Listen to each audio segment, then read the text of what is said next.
Sore itu, langit kampung Sukamulya tampak berwarna jingga keemasan.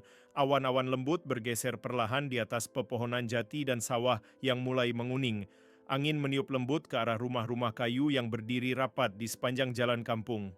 Anak-anak kecil berlarian di jalan tanah sambil tertawa-tawa. Beberapa ibu sedang menjemur kerupuk, dan suara azan dari masjid tua mulai terdengar, memanggil orang-orang untuk salat asar. Di tengah suasana damai itu, dua pemuda kakak beradik baru saja pulang dari perantauan, Amar dan Umar namanya. Mereka baru menyelesaikan pendidikan di salah satu pesantren besar di Jawa Timur. Dengan gamis sederhana dan sorban melingkar rapi, mereka disambut hangat oleh keluarga dan tetangga. Banyak warga yang mengenal mereka sejak kecil, dan semua tahu bahwa Amar dan Umar adalah anak-anak baik yang cerdas dan santun. Alhamdulillah akhirnya pulang juga, ucap Pak Mardani, tetua kampung, sambil menepuk bahu Amar. Kami ingin mengabdi, Pak. Ingin berbagi ilmu di kampung ini, jawab Amar dengan senyum tulus. Beberapa hari setelah mereka kembali, Amar dan Umar mulai membuka pengajian kecil-kecilan di serambi rumah orang tua mereka. Awalnya hanya diikuti 5 anak kecil tetangga, tapi cara mereka mengajar berbeda, lembut, sabar, dan penuh perhatian. Amar pandai bercerita, sering menyisipkan kisah-kisah sahabat Nabi yang membuat anak-anak antusias. Sementara Umar lebih suka membimbing anak-anak menghafal surah pendek dengan metode yang menyenangkan. Lambat laun jumlah santri bertambah. Bukan hanya anak-anak tapi juga remaja dan ibu-ibu mulai tertarik ikut belajar. Kelas pengajian jadi ramai setiap sore. Banyak yang merasa kampung mulai berubah, lebih damai, lebih hidup. Suara anak-anak mengaji kini menggantikan suara musik keras yang dulu sering terdengar dari rumah-rumah remaja kampung. Di antara santri itu ada seorang anak perempuan bernama Rani, anak dari Bu Tatik, seorang janda yang tinggal di ujung kampung. Rani anaknya pendiam, rajin, dan sangat mengagumi Amar dan Umar. Ia sering datang lebih awal dari teman-temannya, bahkan suka membantu menyapu halaman dan menyiapkan tikar sebelum pengajian dimulai. Sayangnya, kedekatan Rani dengan keluarga Amar dan Umar mulai menjadi bahan omongan teman-temannya. Beberapa anak perempuan mulai mengejeknya diam-diam. Rani itu caper banget ya. Tiap hari nempel aja ke Ustaz Amar, bisik salah satu. Dia pikir dia siapa? Anaknya Bu Janda kok sok akrab sama Ustaz, sambung yang lain sambil tertawa mengejek. Rani mendengarnya. Meski tak pernah membalas, hatinya mulai terluka. Semangatnya untuk mengaji perlahan redup. Ia mulai jarang datang. Amar dan Umar sempat bertanya pada Bu Tatik, tapi Bu Tatik hanya menjawab singkat bahwa Rani sedang sibuk membantu di rumah Hawerada. Padahal malam-malam Rani menangis diam-diam di kamarnya. Ia merasa malu, takut, dan bingung. Ia hanya ingin belajar, tapi malah jadi sasaran ejekan. Beberapa minggu kemudian, Rani benar-benar berhenti datang. Bu Tatik mulai menunjukkan perubahan sikap. Ia yang dulu sering datang ikut pengajian ibu-ibu, kini memilih menghindar. Wajahnya mulai tertutup dingin jika bertemu Amar atau Umar di jalan. Suasana yang awalnya hangat mulai terasa ganjil. Sementara itu, Amar dan Umar tetap melanjutkan pengajian. Jumlah santri terus bertambah. Bahkan Pak RW dan beberapa tokoh kampung mulai membicarakan rencana membangun tempat belajar yang lebih layak. Seorang warga mewakafkan sebidang tanah kecil dekat masjid dan warga sepakat gotong royong membangunnya. Namun di tengah semangat warga itu, Bu Tatik diam-diam mulai memendam rasa kesal. Bukan hanya karena ejekan teman-teman Rani yang membuat anaknya mundur dari pengajian, tapi juga karena rasa tidak terima kenapa semua orang memuja dua anak muda itu. Kenapa anaknya harus jadi korban sementara orang lain menikmati hasil dari kedekatan dengan mereka? Rasa kecewa itu tumbuh menjadi dendam kecil, dan dari dendam kecil itu lahir niat buruk. Tapi Amar dan Umar tidak tahu. Mereka hanya tahu bahwa mereka harus terus menyalakan cahaya ilmu di kampung itu. Tanpa tahu bahwa dari balik dinding rumah di ujung kampung ada mata yang memperhatikan mereka dengan kebencian yang tumbuh diam-diam. Pagi itu, suasana kampung Sukamulya tampak lebih hidup dari biasanya. Sejumlah bapak-bapak terlihat mengangkat batu bata, ibu-ibu membawa termos teh dan kudapan untuk para pekerja, dan anak-anak bersorak kecil setiap kali truk pasir datang. Semua warga bersemangat membantu pembangunan tempat belajar yang sedang dirintis oleh Amar dan Umar. Di tanah kecil dekat masjid, pondasi mulai digali, bata-bata mulai disusun, dan suara alat pertukangan menggema di udara. Amar dan Umar tak tinggal diam. Mereka ikut memanggul pasir, menyusun kerangka kayu, dan kadang-kadang ikut makan bersama warga di bawah tenda seadanya. Mereka tidak duduk memerintah, tapi turun langsung bersama warga. Hal itulah yang membuat mereka makin disayangi. Dua anak muda ini luar biasa, kata Pak Mardani sambil mengelap keringat. Jarang sekarang ada ustaz yang enggak gengsi ikut kerja kasar. Hari-hari berlalu, bangunan sederhana itu perlahan menjelma jadi sebuah aula belajar dengan 2 ruangan utama. Meskipun belum sempurna, cukup untuk menampung anak-anak belajar mengaji, tafsir, dan bahkan mulai diajarkan sedikit-sedikit ilmu fiqih dan bahasa Arab dasar. Kampung yang dulu sepi, kini setiap sore riuh dengan suara ilmu. Namun tidak semua merasa senang. Dari balik jendela rumah kayunya yang tak jauh dari proyek pembangunan, Bu Tatik memperhatikan semua itu dengan tatapan berbeda. Ia tak lagi ikut pengajian, bahkan kini ia mulai menghindari siapapun yang berkaitan dengan Amar dan Umar. Rani, anaknya, kini hanya diam di rumah, lebih banyak membantu ibunya menyiapkan kue untuk dijual.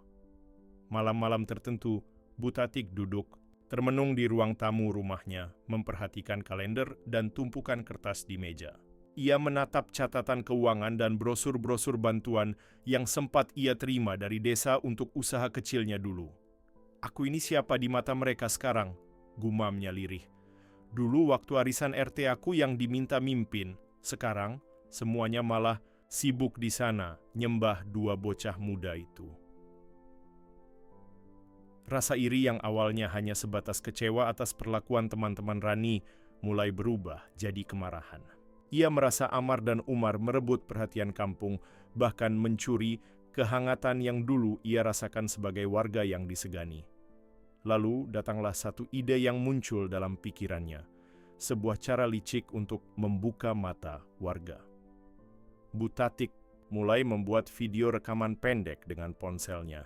Ia berdiri di dekat lokasi pembangunan, berpura-pura seperti sedang melaporkan sesuatu. Assalamualaikum, saya Tatik, warga kampung Sukamulya. Saya ingin melaporkan kejanggalan dana sumbangan yang dikumpulkan oleh 2 orang ustaz muda, Amar dan Umar. Kami menduga ada penyelewengan dana pembangunan. Ia tidak menyebut nama secara langsung, tapi menggunakan bahasa yang mengarahkan opini. Video itu diedit sederhana, ditambahi potongan gambar lokasi proyek, lalu dikirimkan ke beberapa grup WhatsApp ibu-ibu kampung dan 1 grup RT. Dalam waktu 1 hari, video itu menyebar kemana-mana. Grup-grup WhatsApp yang biasanya tenang mulai dipenuhi obrolan. Waduh, ini serius? Bukannya dana itu dari warga? Masa sih? Mereka kan anak baik, tapi yang nggak tahu juga ya. Kita harus tanya langsung deh, jangan-jangan benar. Amar dan Umar tidak langsung tahu. Mereka baru mengetahui sore harinya saat salah satu pemuda kampung yang juga ikut membangun mendekat dengan wajah khawatir. Ustaz, maaf, ini saya mau nunjukin sesuatu. Kayaknya harus Ustaz lihat. Ia menunjukkan video itu. Amar menatap layar ponsel lalu memandangi wajah adiknya, Umar. Mereka saling berpandangan tanpa berkata-kata untuk beberapa detik. Tidak ada rasa marah, hanya keheranan dan sedih. Bu Tatik, kata Umar pelan. Kita nggak pernah ganggu dia. Amar menarik napas panjang, tapi mungkin dia merasa kita mengganggu sesuatu dalam dirinya sendiri. Beberapa hari kemudian, kabar itu semakin melebar. Bahkan seorang staf desa datang ke lokasi dan menanyakan laporan tidak resmi yang katanya akan diteruskan ke kelurahan. Warga jadi canggung. Beberapa mulai menjauh, meski sebagian besar masih percaya pada Amar dan Umar. Namun di tengah kegelisahan itu, satu hal tak terduga terjadi. Pak Darto, ketua RT yang dikenal galak tapi adil, memanggil pertemuan terbuka di balai warga. Semua warga diundang, termasuk Amar, Umar, dan Bu Tatik. Dalam pertemuan itu, suasana cukup tegang. Bu Tatik hadir dengan ekspresi tenang namun terlihat kaku. Ia membawa beberapa lembar print out komentar dari warga yang menyatakan rasa khawatir mereka. Tapi sebelum ia bicara panjang, Pak Darto sudah meminta izin untuk memutar satu video. Ini video yang kami dapat dari Pak Rahmat, anaknya Bu. Sri yang kebetulan juga dapat kiriman dari grup berbeda. Video ini menunjukkan proses awal pembuatan rekaman milik Bu Tatik, terekam dari CCTV warung depan rumah beliau. Semua menatap layar proyektor kecil yang menampilkan Bu Tatik sedang berlatih berbicara sendiri, menyusun kata-kata dengan gaya dramatis, lalu mencoba beberapa kali pengambilan video. Di akhir video, terdengar ia berkata, "Ini pasti bikin heboh." Ruangan. Hennings Bu Tatik terdiam. Wajahnya merah, lalu menunduk. Amar dan Umar hanya menatapnya, tak berkata apa-apa. Pak Darto menoleh ke arah mereka. "Ustaz, kami minta maaf atas kegaduhan ini." Dan warga mendukung pondok ini terus berjalan. Amar hanya mengangguk pelan. "Saya dan Umar tidak menyimpan dendam. Kalau Bu Tatik bersedia, pintu kami tetap terbuka." Bu Tatik menitikkan air mata, tapi ia tak menjawab, hanya bangkit perlahan dan meninggalkan balai warga dengan langkah pelan. Malam itu, kampung kembali tenang, tapi bayangan masalah belum sepenuhnya pergi. Beberapa hari setelah kejadian di balai warga, suasana kampung Sukamulia kembali tenang, setidaknya di permukaan. Suara adzan masih berkumandang seperti biasa, anak-anak masih bermain sepulang sekolah, dan aktivitas warga berjalan seperti sedia kala. Namun tak bisa dipungkiri, ada rasa canggung yang masih menggantung di udara, apalagi di antara para ibu Bu Tatik belum pernah terlihat lagi datang ke pengajian. Bahkan warung kecilnya yang biasa buka pagi hingga sore, sekarang hanya buka beberapa jam saja. Banyak warga yang enggan menyapa lebih dulu.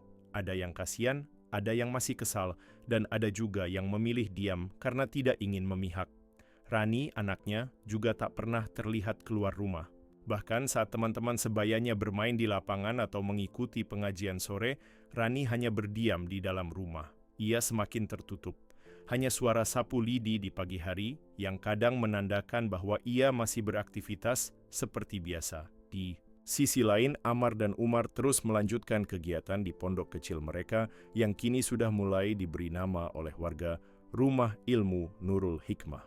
Nama itu dipilih karena cahaya ilmu yang dibawa dua bersaudara itu dianggap memberi harapan baru bagi kampung. Namun Amar tahu luka dari kejadian sebelumnya belum sembuh. Ia bukan orang yang suka menyimpan dendam, tapi ia juga peka membaca suasana. Suatu malam ketika Umar sedang menyusun materi untuk pengajian remaja, Amar datang membawa 2 cangkir teh hangat. "Masih nulis?" tanya Amar. Umar mengangguk. "Mau bikin tema tentang sabar. Kayaknya banyak yang butuh." Amar tersenyum.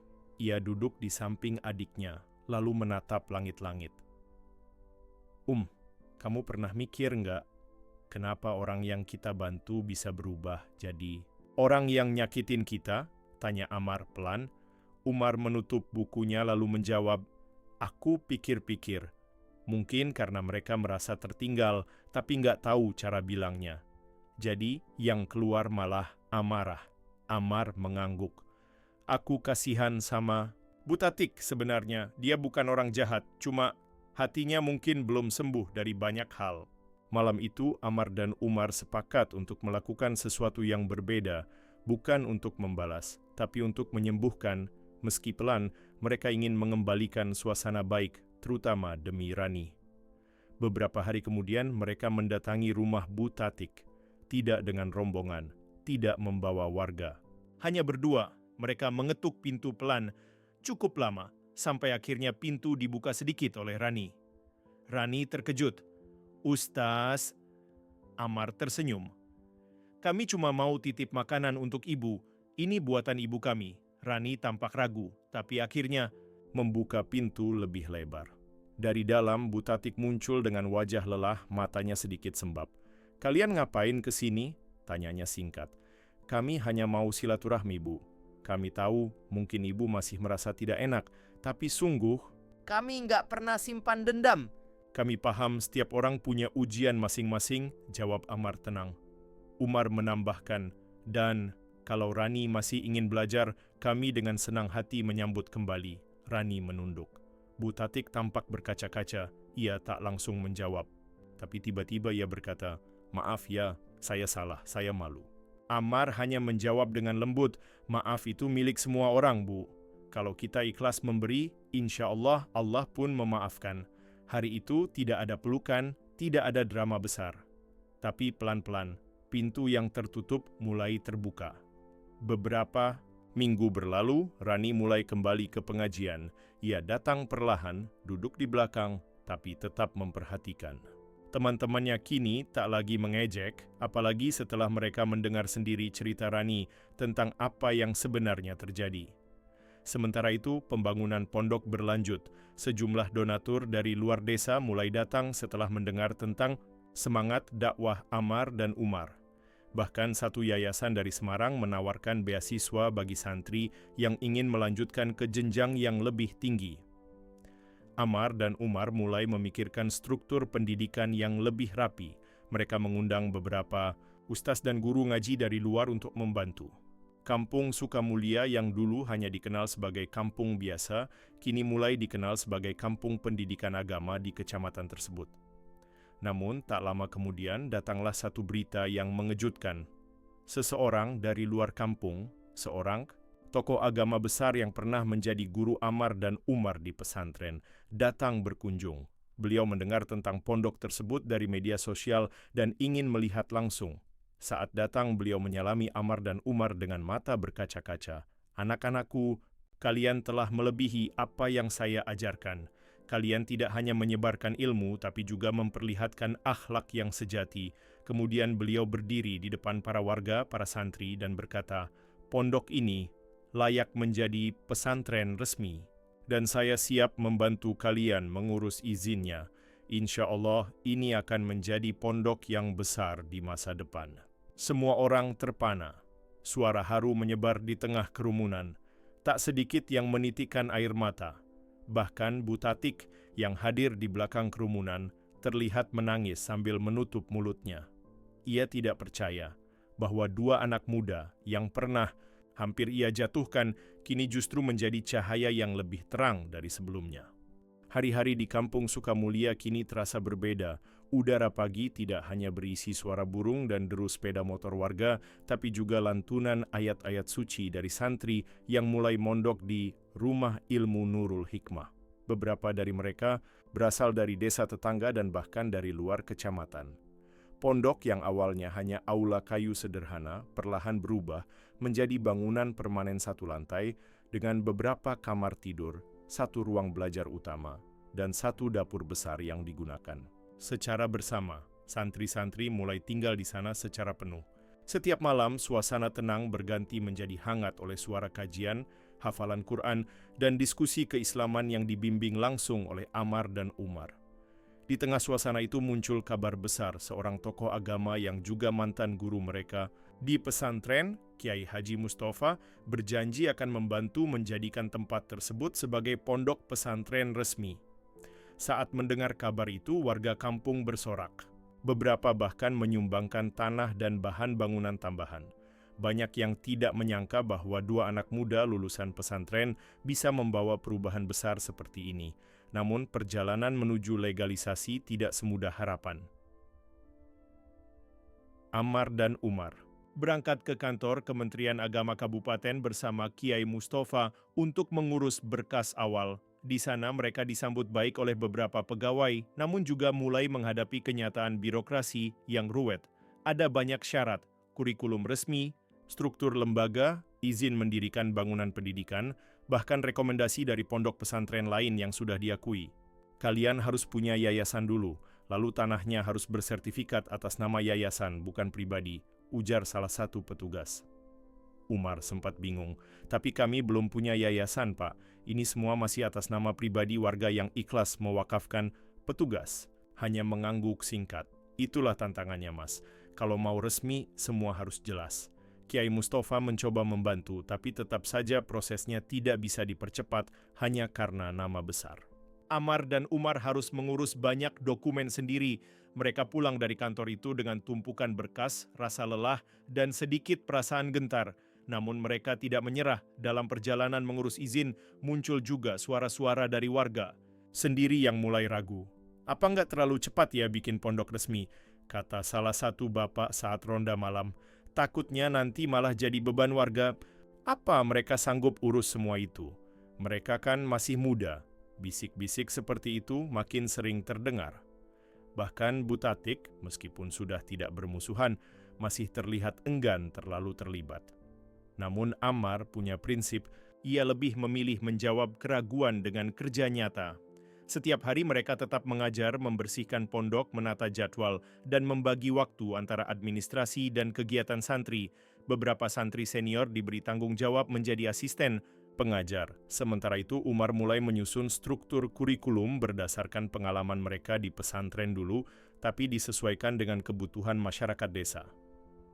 Hari-hari mereka penuh dengan lelah, tapi juga penuh keberkahan. Suatu sore datanglah kabar mengejutkan. Salah satu donatur besar yang sudah rutin membantu kebutuhan dapur pondok tiba-tiba menghentikan bantuannya. Alasannya, ia menerima surat kaleng berisi tuduhan bahwa dana yang ia sumbangkan digunakan untuk kepentingan pribadi. Surat itu tidak disertai bukti, tapi cukup untuk membuat sang donatur mundur. Ammar dan Umar sempat terpukul. Mereka tahu surat itu pasti buatan orang yang ingin menjatuhkan mereka, tapi mereka tidak tahu siapa. Tidak mungkin menuduh tanpa bukti. Dengan tenang, Ammar mengumpulkan seluruh pengurus dan santri senior. Ia tunjukkan laporan keuangan yang mereka catat rapi sejak awal. Semua transparan, uang masuk, keluar, pembelian beras, sabun, bahkan biaya listrik. Kita tidak bisa mengontrol apa yang orang pikirkan, tapi kita bisa memilih tetap jujur, kata Ammar. Umar menambahkan, kalau memang harus susah dulu, tidak. Apa? Pondok ini dibangun bukan karena uang, tapi karena niat. Berita itu justru membuat beberapa warga semakin simpati. Seorang ibu rumah tangga menyumbangkan 2 karung beras. Seorang petani menyumbang hasil panen jagung. Bahkan remaja kampung membuat grup penggalangan dana kecil-kecilan lewat media sosial. Tanpa diduga, masalah itu malah menguatkan ikatan warga. Setelah berbulan-bulan mengurus, mengumpulkan syarat, dan menahan godaan putus asa, akhirnya izin pendirian. Yayasan dikabulkan. Sertifikat tanah wakaf atas nama yayasan pun terbit, dan hanya sepekan kemudian surat izin resmi dari Kementerian Agama keluar. Pondok Pesantren Nurul Hikmah kini sah secara hukum. Ketika surat itu diumumkan di halaman pondok yang mulai dipenuhi santri, semua orang bersorak. Tangis bahagia pecah. Ammar hanya tersenyum kecil, sementara Umar sujud syukur di tengah halaman tanah yang dulu mereka gali sendiri. Namun di tengah semua kegembiraan itu, satu peristiwa tak terduga terjadi. Saat semua orang sedang sibuk mempersiapkan tasyakuran, datanglah seorang pria tua dengan penampilan sederhana. Ia membawa tas selempang lusuh dan berpeci hitam. Tak banyak yang mengenalnya, tapi saat Ammar melihat wajahnya, ia membeku. Ini Ustaz Rashid, bisik Ammar. Ustaz Rashid adalah guru ngaji pertama mereka waktu kecil, sebelum mereka masuk pesantren. Ia adalah orang yang dulu hilang tanpa kabar setelah sempat difitnah melakukan penyelewengan dana masjid, fitnah yang belakangan terbukti salah. Ustaz Rashid berdiri di depan semua orang menatap pondok yang kini berdiri megah. Saya dulu pernah hampir membangun seperti ini, tapi saya gagal. Hari ini saya datang untuk menyerahkan sisa hidup saya membantu di sini. Semua orang terdiam. Ammar memeluk gurunya. Umar menitikkan air mata. Hari itu semua luka lama, kesalahpahaman, bahkan sejarah kelam, seolah disatukan kembali dalam pelukan keikhlasan. Setelah resmi menjadi pesantren terdaftar, Pondok Pesantren Nurul Hikmah makin berkembang pesat. Santri dari berbagai daerah mulai berdatangan. Bahkan ada beberapa orang tua yang menitipkan anak-anak mereka dari luar provinsi karena mendengar cerita tentang 2 kakak beradik yang membangun pondok ini dari nol. Nama Ammar dan Umar mulai dikenal, bukan karena mereka mencari popularitas, tapi karena kisah perjuangan mereka menginspirasi banyak orang. Pesantren mereka menjadi simbol bahwa perubahan bisa dimulai dari hati yang tulus, bahkan dari desa kecil yang dulu tidak pernah dilirik siapapun. Tapi seperti kata orang bijak, semakin tinggi pohon tumbuh, semakin kencang angin yang menerpa. Saat pondok sedang berada di puncak kepercayaan, datanglah satu peristiwa yang mengguncang, bukan hanya keluarga mereka, tapi juga kepercayaan warga kampung. Suatu sore ketika matahari sudah mulai miring ke barat, datanglah seorang lelaki tua dengan sorban kumal dan wajah yang penuh kerutan. Ia berdiri lama di depan gerbang pesantren, menatap bangunan yang sudah berdiri tegak itu. Ammar yang kebetulan sedang menyapu halaman menghampirinya dengan senyum. "Assalamualaikum, Pak. Bisa saya bantu?" Lelaki itu memandangi Ammar dalam-dalam. Matanya berkaca-kaca, suaranya pelan tapi dalam. "Ammar, Umar, aku ayah kalian." Beberapa santri yang ada di dekat situ ikut terdiam. Nama ayah tidak pernah disebut Ammar dan Umar di depan umum. Warga hanya tahu bahwa ayah mereka telah lama pergi meninggalkan keluarga, tak pernah kembali sejak mereka masih kecil. Lalu lelaki itu menyambung dengan suara bergetar, "Maafkan, nak. Aku pergi karena merasa gagal. Aku malu. Aku dulu ditipu teman, lalu terlilit utang dan aku lari. Bukan karena tidak sayang, tapi karena merasa tidak pantas." Umar yang mendengar keributan itu keluar dari dalam pesantren. Begitu melihat wajah lelaki itu, ia langsung berhenti melangkah. "Bapak?" Lelaki itu menunduk dalam. "Aku ingin kembali, tapi bukan untuk minta dihormati. Aku hanya ingin membantu kalau diizinkan." Malam itu Ammar dan Umar duduk berdua di serambi. Mereka terdiam lama. Angin malam membawa aroma tanah dan daun yang basah seolah ikut menjadi saksi kebingungan mereka. "Mas, apa kita harus terima?" tanya Umar lirih. Ammar menatap jauh ke arah langit. "Aku juga nggak tahu, hatiku campur aduk. Kita sudah besar tanpa beliau. Kita belajar keras. Karena ibu, bukan karena ayah. Tapi dia tetap ayah kita." Umar memejamkan mata. "Dulu, waktu kita dibuli karena nggak punya ayah, aku nangis sendiri malam-malam. Sekarang orangnya datang lagi, seperti tak terjadi apa-apa. Diam." Lalu Ammar berkata pelan, "Tapi mungkin ini cara Allah menguji hati kita. Kita sering bicara soal sabar, maaf, dan menerima takdir. Mungkin sekarang saatnya kita benar-benar mengamalkannya." Mereka tidak langsung mengambil keputusan, tapi mereka bersepakat untuk berbicara baik-baik keesokan harinya. Pagi harinya mereka mengajak lelaki itu, yang ternyata bernama Pak Syarif, sarapan bersama di rumah mereka. Ibu mereka, Bu Salmah, menatap lelaki itu dengan wajah yang tak bisa ditebak, antara kecewa, lega, dan bingung bercampur jadi satu. Bu Salmah hanya berkata pelan, "Saya sudah maafkan sejak lama. Tapi saya tidak bisa melupakan begitu saja. Kalau kamu memang mau menebus, buktikan lewat perbuatan, bukan kata-kata." Pak Syarif mengangguk. Ia menerima itu tanpa membela diri. Beberapa hari kemudian, Pak Syarif mulai membantu di dapur pesantren, kadang membantu menyapu halaman, kadang menjadi tukang kebun. Ia tidak pernah meminta dihormati. Ia hanya diam, bekerja, dan setiap malam berdoa sendiri di mushola kecil. Pelan-pelan Ammar dan Umar melihat bahwa ayah mereka memang berubah. Tidak ada lagi amarah, tidak ada lagi keluhan, hanya sisa-sisa rasa bersalah yang ia tebus dengan ketulusan. Namun saat pondok mulai kembali stabil, muncul masalah baru dari luar desa. Sebuah pondok besar di kota merasa terganggu karena banyak santri yang memilih pindah ke Nurul Hikmah. Mereka menyebarkan isu bahwa Pondok Ammar dan Umar adalah pesantren tanpa sanad keilmuan yang jelas. Berita itu menyebar di internet. Bahkan ada yang menuduh bahwa Ammar dan Umar menyesatkan karena mengajarkan Islam dengan cara berbeda. Ammar tahu ini bukan sekadar fitnah, ini bentuk kecemburuan dan persaingan. Tapi dia memilih tidak melawan dengan emosi. Sebaliknya, ia mengundang semua tokoh agama dan kiai dari berbagai daerah untuk datang ke pesantren Nurul Hikmah dan melihat langsung. Kiai Mustafa datang. Ustaz Rashid juga hadir. Bahkan beberapa ulama dari luar kota yang pernah menguji Ammar dan Umar saat lomba-lomba keagamaan dulu ikut datang dan bersaksi.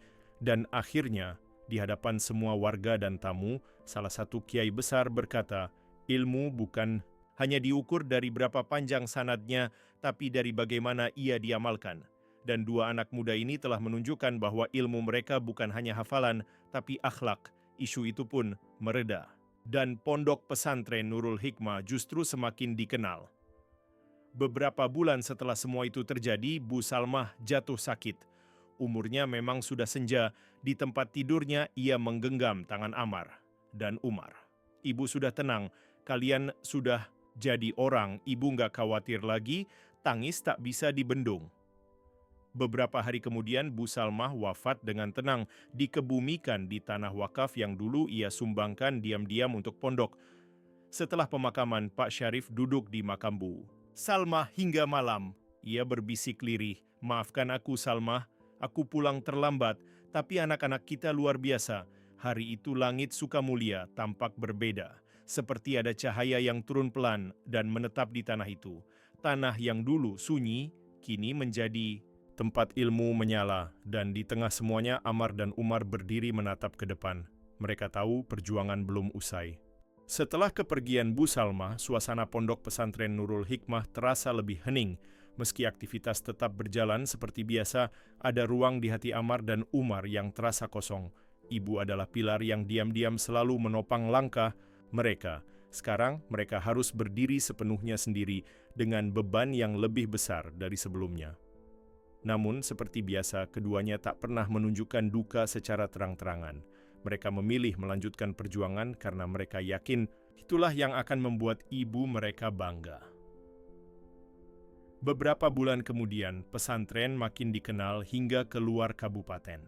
Banyak permintaan untuk membuka cabang, bahkan ada donatur dari Jakarta yang tertarik membangun pesantren serupa di wilayah timur Indonesia dengan Amar sebagai pembimbing utama. Di tengah semua itu, Umar mulai semakin dekat dengan seorang guru, perempuan muda bernama Rani yang sudah lama ikut membantu mengajar santri perempuan di Nurul Hikmah. Rani adalah anak dari tokoh masyarakat di kampung tetangga. Ia dikenal sebagai perempuan cerdas, lembut, dan sabar. Warga pun mulai berharap ada hubungan lebih antara Umar dan Rani. Amar awalnya hanya senyum-senyum jika melihat kedekatan mereka, tapi ia juga tahu setiap orang punya masa lalu. Dan masa lalu Rani, yang selama ini tak pernah dibicarakan, mulai perlahan terbuka dengan cara yang mengejutkan. Suatu sore saat pesantren tengah mengadakan kajian terbuka, datanglah seorang wanita paruh baya berwajah keras dengan dandanan mencolok. Ia berdiri di luar pagar, menatap tajam ke arah Rani yang sedang mendampingi santri perempuan. Saat Amar menghampirinya untuk menyambut, wanita itu bicara cepat, "Saya ini ibunya Rani. Dan saya minta anak saya jangan dilibatkan lebih jauh di tempat ini. Cukup dia jadi guru, jangan lebih dari itu." Amar terdiam mencoba memahami. Tahu nggak siapa Rani sebenarnya? Dulu dia sempat hampir dinikahkan paksa karena kesalahan keluarga kami, tapi saya tolak. Kami punya masalah besar dengan keluarga Butatik, dan kamu tahu siapa yang memicu semuanya dulu? Kalian, Amar dan Umar. Perkataan itu membuat Amar tersentak. Ternyata cerita lama kembali muncul. Rupanya Rani adalah keponakan jauh dari keluarga Butatik. Ketika konflik antara keluarga Tatik dan pesantren memuncak dulu, Rani dan keluarganya ikut terdampak. Mereka dikucilkan secara sosial di kampung asalnya, dan sejak saat itu hubungan antara Ibu Rani dan dunia pesantren menjadi tegang. Rani yang melihat kejadian itu hanya bisa menunduk malu. Umar yang mendengar kabar itu langsung menghampiri ibunya dengan suara tenang. "Bu, kami tidak pernah punya niat merusak siapapun, tapi tolong, jangan campur adukkan kesalahan masa lalu dengan masa depan kami." Namun sang ibu hanya menjawab dingin, "Kalian terlalu bersinar. Tapi saya tak mau anak. Saya terbakar oleh cahaya kalian." Dan ia pun pergi begitu saja. Hari-hari berikutnya Rani menjadi lebih diam. Ia tetap mengajar, tapi tampak jauh dan sering menghindar jika Umar ingin bicara. Suatu malam, Umar memberanikan diri menemuinya di teras pesantren putri saat suasana sudah sepi. "Rani, aku tahu ini berat, tapi kita tidak bisa terus menahan semuanya dalam diam. Kamu bisa cerita." Dengan mata berkaca-kaca, Rani berkata, "Umar, aku sayang pesantren ini. Aku hormat pada kamu dan Mas Amar, tapi aku juga nggak mau jadi beban. Ibu itu satu-satunya keluargaku. Kalau dia tidak ridha, aku tak tahu harus bagaimana." Umar terdiam lama. Ia tahu Rani berada di antara dua api. Ia tidak ingin membuatnya memilih. "Kalau kamu perlu waktu, ambillah. Tapi pesantren ini akan selalu terbuka untukmu, dan aku akan selalu menunggu. Rani hanya mengangguk kecil, lalu masuk ke dalam. Beberapa hari kemudian, Rani pamit dari pesantren. Ia memilih kembali ke rumah ibunya, meninggalkan pesan singkat kepada Umar. Jika Allah menakdirkan, kita akan bertemu dalam keadaan yang lebih baik. Doakan aku, seperti aku akan selalu mendoakan kamu. Umar menangis malam itu. Bukan karena kehilangan, tapi karena ia harus belajar merelakan sesuatu yang ia cintai demi sesuatu yang lebih besar, ketenangan hati dan ridha keluarga. Sementara itu, pondok menghadapi tantangan lain, perbedaan pemikiran di antara para santri senior. Ada yang mulai merasa pesantren ini terlalu lembut, tidak tegas dalam menyikapi perbedaan aliran. Sebagian kecil santri bahkan diam-diam membentuk kelompok belajar sendiri yang lebih eksklusif. Amar memanggil mereka dan duduk bersama di aula utama. Aku tahu kalian punya semangat, tapi jangan jadikan semangat sebagai alasan untuk membeda-bedakan. Kita belajar di sini bukan hanya soal fikih, tapi soal akhlak. Jika kita mulai merasa paling benar, itu awal dari kehancuran. Beberapa santri mulai tersentuh.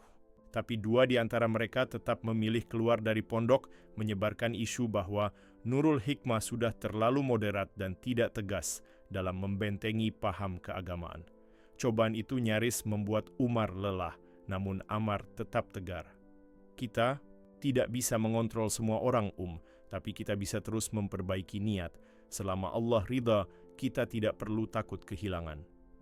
Beberapa minggu setelah itu, sebuah surat tiba dari luar negeri.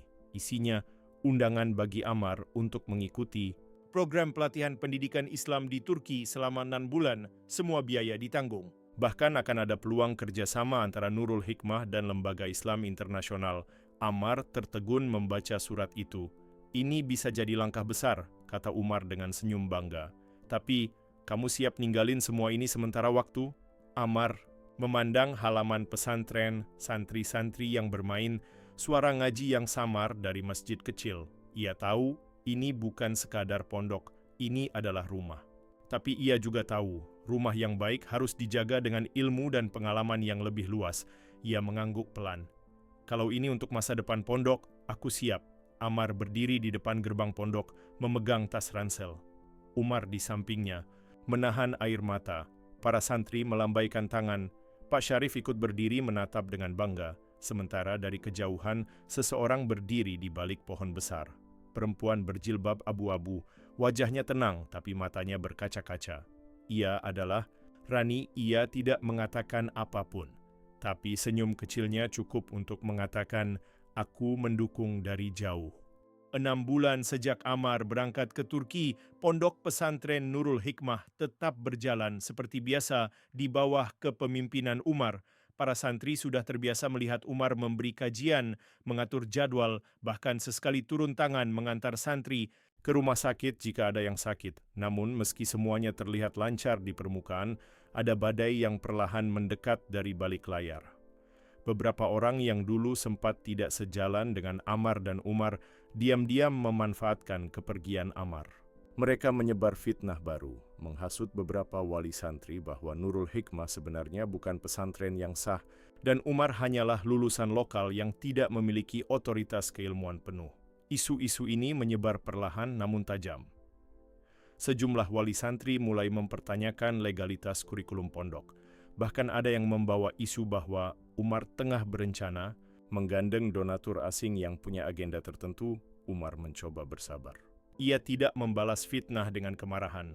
Ia justru mengundang para wali santri untuk duduk bersama, menjelaskan semua program, menunjukkan transparansi keuangan, dan membuka sesi tanya-jawab langsung.